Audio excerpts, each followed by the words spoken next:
Welcome to my new channel, The Truths Explained.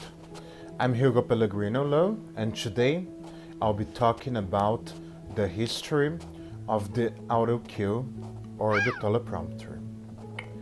The reason I'm doing this video is basically because there is absolutely no video that I managed to find that actually tells us how the auto cue or teleprompter used to be in the past.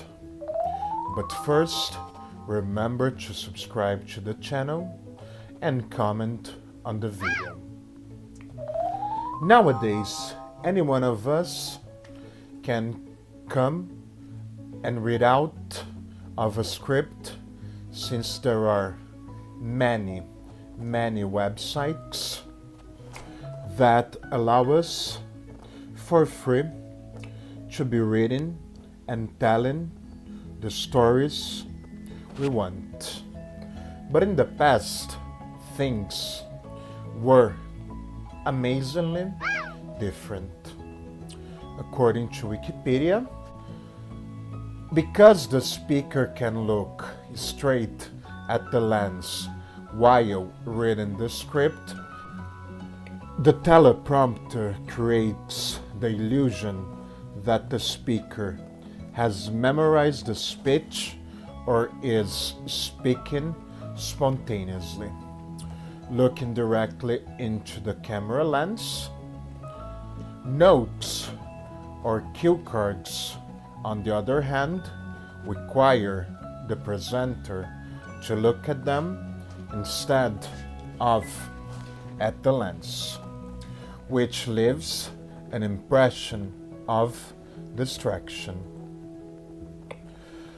The technology has continued to improve throughout the years, from the first mechanical paper roll teleprompters used by television presenters and speakers at the United States Political Convention in 1952, to dual glass teleprompters used by television presenters and for the US Convention in 1964, to the computer-based rolls of 1982 and the four-prompter system that is used in the United States conventions, which added a large offstage confidence monitor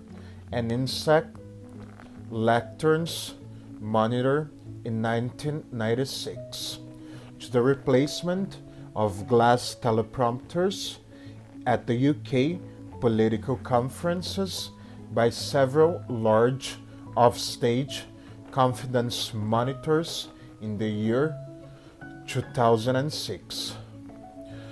The Teleprompter Corporation was funded in the 1950s by Fred Barton Jr., Hubert Scalafly, and Irving Burlingame. Barton was an actor who suggested the concept of the teleprompter as a means of assisting television performers who had to memorize an amazing large amount of material in a very short time. Shaftley built the first teleprompter in 1950. It was simply a mechanical device operated by a hidden technician located near the camera. The script in inch-high letters was printed by a special electric typewriter on a paper scroll, which was advanced as the performer read, and the machines rented for then the considerable sum of $30 per hour In 1952, former President Herbert Hoover used a Scala-fly-designed speech teleprompter to address the 1952 Republican National Convention in Chicago in the United States. Governor Paul Dever spoke at the 1952 Democratic Convention, also held in Chicago, using a mechanical roll teleprompter on a long pole held by a TV technician in the convention audience, while the 1952 Republican National Convention used a smaller teleprompter placed in front of the speaker's rostrum. Mechanical prompters were still being used as late as the year 1992. I know this might be an amazingly useless information if you don't like to know about the history of the things in the world. But I'm quite sure that you've obviously watched the TV show I Love Lucy, and this was absolutely the first TV show in the history of the world to use a teleprompter to read the commercials on the show. So, as you can see, from way before we had computers, it's amazing how we people have managed to work using their creativity. And I'm gonna be honest with you, up to the current day, there are still actors that use a teleprompter while working.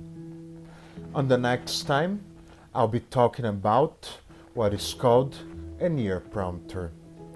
But for now, thank you very much for watching, and please don't forget to subscribe to the channel. If you have any doubts, you can send them to my email, hugo.loh@gmail.com.